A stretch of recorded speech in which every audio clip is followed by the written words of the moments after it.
Hi friends, இந்த வீடியோவில் நம்ம 2017க்கு அப்புறம் பிறந்தவங்களுடைய பர்த் சர்டிஃபிகேட் எப்படி டவுன்லோட் பண்ணுறதுன்னு பார்க்கலாம். ஃபஸ்ட்டு வெப்சைட்டில் டவுன்லோட் பர்த் சர்டிஃபிகேட் ஆன்லைன் கொடுத்தோம்னா ஃபர்ஸ்ட் வெப்சைட்டில் வரும். அதை கிளிக் பண்ணிக்கலாம். இந்த வெப்சைட் நான் வந்து டிஸ்கிரிப்ஷனில் ஆட் பண்ணுறேன்.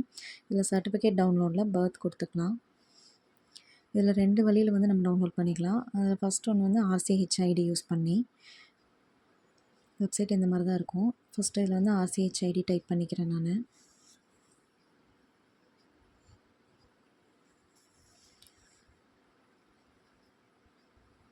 RCHID டைப் பண்ணிவிட்டு நெக்ஸ்ட்டு நம்மளுடைய மொபைல் நம்பர் கொடுத்துக்கணும். 2017 முன்னாடி பிறந்தவங்களுடைய பர்த் சர்டிஃபிகேட் எப்படி டவுன்லோட் பண்ணுறது நான் இன்னொரு வீடியோ அப்லோட் பண்ணுறேன். இப்போ நம்ம மொபைல் நம்பர் கொடுத்துட்டு கீழே ஒரு OTP வரும். அதை ப்ரெஸ் பண்ணிவிட்டு பண்ணோம்னா நம்பர் வெரிஃபைடு வந்துடும். இன்னொரு OTP அதையும் நம்ம கொடுத்துடணும். இப்போ வியூ கொடுத்தோன்னா அவ்வளோதான் ஃப்ரெண்ட்ஸ், சர்டிஃபிகேட் வந்து விசிபிள் ஆயிரும்.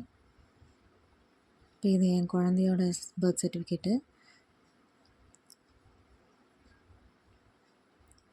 நம்ம கிளிக் பண்ணி டவுன்லோட் கொடுத்துக்கலாம். அவ்வளோதான் ஃப்ரெண்ட்ஸ், டவுன்லோட் ஆகிடுச்சு. இதை நம்ம சேவ் பண்ணி வச்சுக்கலாம்.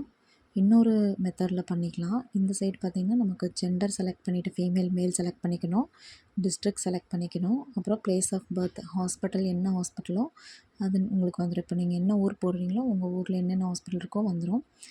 நீங்கள் எந்த ஹாஸ்பிட்டலில் குழந்தை பிறந்ததோ அந்த ஹாஸ்பிட்டல் செலக்ட் பண்ணிக்கலாம். அவ்வளோதான். அப்புறம் டேட் ஆஃப் பர்த் இருக்கும், டேட் ஆஃப் பர்த் செலக்ட் பண்ணிக்கோங்க. அதே மாதிரி அகைன் மொபைல் நம்பர் கொடுத்துக்கணும். நெக்ஸ்ட்டு மொபைல் நம்பர் கொடுத்துட்டு கிளிக் பண்ணோன்னா நம்பர் வெரிஃபைடு வந்துடும். OTP கொடுத்துட்டு நம்ம கிளிக் பண்ணோன்னா ஜஸ்ட் அந்த பேஜில் ஒரு கிளிக் பண்ணால் நம்பர் வெரிஃபைடு வந்துடும். இப்போ number verification code again click பண்ணிடணும். இப்போ இந்த மெத்தடில் பார்த்திங்கன்னா நமக்கு இந்த டேட்டில் அந்த ஹாஸ்பிட்டலில் என்னென்ன குழந்தை பிறந்ததோ எல்லா லிஸ்ட்டுமே அப்படியே விசிபிள் ஆகும். அதில் நமக்கு எது தேவையோ அது மட்டும் டவுன்லோட் பண்ணிக்கலாம். இப்போ வியூ கொடுத்தோன்னா அவ்வளோதான். இப்போ இந்த டேட்டில் இந்த ஹாஸ்பிட்டலில் என்னென்ன குழந்தை பிறந்தது அப்படிங்கிறது விசிபிள் ஆயிரும்.